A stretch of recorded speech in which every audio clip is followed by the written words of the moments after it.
Hallelujah. খুশি তো সকলের একে। প্রথম থিসলুনিকে কেউ 5:14 হালেলুয়া পেয়েছি। আমরা প্রতিনিয়ত ঈশ্বরের উদ্দেশ্যে আরাধনা করতে থাকি, প্রার্থনা করতে থাকি, বা ঈশ্বরের অনেক কাজ করি আমরা। হালেলুয়া করি তো নাকি? আমরা বিভিন্ন লোকজনের সাথে মেলামেশা করি। হালেলুয়া। এই মেলামেশার মাধ্যমে আমরা বুঝতে পারি যে কার জীবনে কি ইচ্ছা আছে, তাই তো নাকি? কিন্তু বাইবেল আমাদের একটা যে শিক্ষা দেয় যে ঈশ্বরের ইচ্ছা কি। হালেলুয়া। ঈশ্বরের ইচ্ছা কি এটা আমাদের জানা প্রয়োজন আছে, তাই নাকি? হালেলুয়া। আমি পড়ছি প্রথম থিসলুনিকে 5:14, এখানে কি লেখা আছে? আপনাদের মধ্যে ঐক্য রাখো, আর হে ভাতৃগণ, আমরা তোমাদিগকে বিনয় করিতেছি, যারা অনিয়মিত রূপে চলে তাদিগকে চেতনা দাও, ক্ষীণ সাহস দিগকে সান্ত্বনা করো, দুর্বল দিগের সাহায্য করো, সকলের প্রতি দীর্ঘ সহিষ্ণু হও, দেখিও যেন অপকারের পরিশোধে কেউ কারো অপকার না করে, কিন্তু পরস্পর এবং সকলের প্রতি সর্বদা সদাচরণের অনুধাবন করো, সতত আনন্দ করো, অবিরত প্রার্থনা করো, সর্ব বিষয়ে ধন্যবাদ করো, কারণ খ্রিস্ট যিশুতে ইহাই তোমাদের উদ্দেশ্যে ঈশ্বরের ইচ্ছা। হালেলুয়া। হালেলুয়া। হালেলুয়া। বাইবেলে কি বলছে যে ঈশ্বরের ইচ্ছা কি? হালেলুয়া। হালেলুয়া। ঈশ্বরের ইচ্ছা কি? এখানে কি বলছে দেখো, যে তোমাদের পরস্পরের মধ্যে ঐক্য রাখো। হালেলুয়া। ঐক্য কথার অর্থ কি? প্রেম। হালেলুয়া। পরস্পরের মধ্যে কি রাখো? প্রেম রাখো। হালেলুয়া। এবং কি বলছে? যারা অনিয়মিত রূপে চলে। হালেলুয়া। যারা অনিয়মিত রূপে চলে তাদের চেতনা দাও, যারা বিশ্বাসে দুর্বল তাদের বিশ্বাস বাড়াতে সাহায্য করো। বাইবেলে লেখা আছে সব সময় সদাচরণের অনুধাবন করো। হালেলুয়া। মন্দের পরিশোধে কাহারও মন্দ করিও না। হালেলুয়া। মন্দের পরিশোধে মন্দ বুঝি তো? কেউ আমাকে মেরেছে। হালেলুয়া। কেউ আমাকে মেরেছে, তাকে না মারা পর্যন্ত। হালেলুয়া। আমার শান্তি নেই, তাই তো? মন্দের পরিশোধে মন্দ। ঠিক আছে, ওকে আজকে মারবো না, কিন্তু কালকে আমি লোক দিয়ে মার খাওয়াবো। হালেলুয়া। এটা কি? মন্দের পরিশোধে মন্দ। হালেলুয়া। বাইবেলের কাছে মন্দের পরিশোধে মন্দ করিও না, এবং বাইবেলের কাছে অবিরত আনন্দ করো। হালেলুয়া। একটা জিনিস দেখো, জগৎ সংসারে। হালেলুয়া। জগৎ সংসারে আমরা কিছু নিয়ে আসিনি, কিছু নিয়ে যাব না, তবুও জগৎ সংসারে যেটা আছে সেটা নিজের আমরা আঁকড়ে ধরে রেখে দিই, ছাড়া যাবে না এটাকে, তাই তো? সে সম্পত্তি হোক, টাকা পয়সা হোক, সোনা দানা হোক, যাই হোক না কেন, আঁকড়ে ধরে রাখি, যেটাকে আমরা কখনোই ছাড়বো না। হালেলুয়া। বাইবেলে কি বলছে?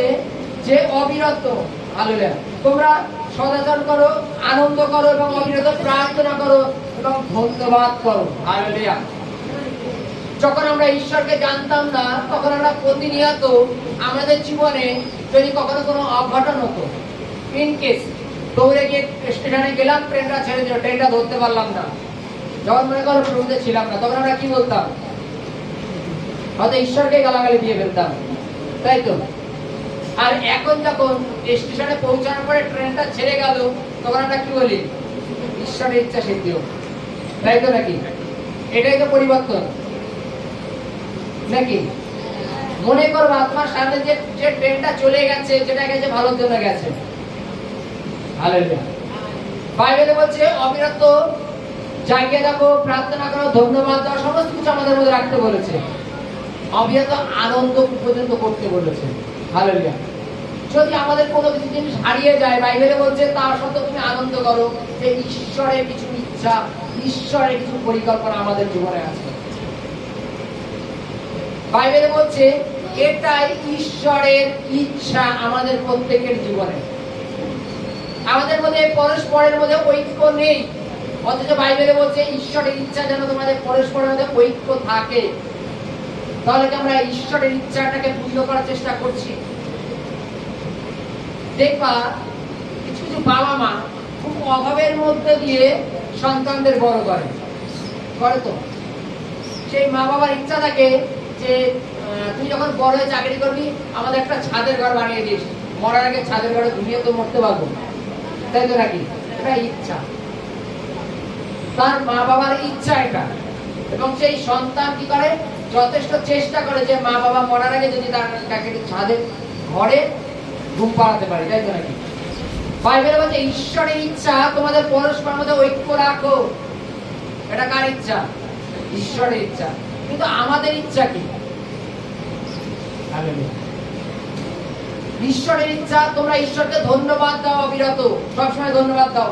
ট্রেনটা পেলেও ধন্যবাদ দাও, ট্রেনটা না পেলেও ধন্যবাদ দাও যে ঈশ্বর তোমার ইচ্ছা সিদ্ধ হোক। হালেলুয়া।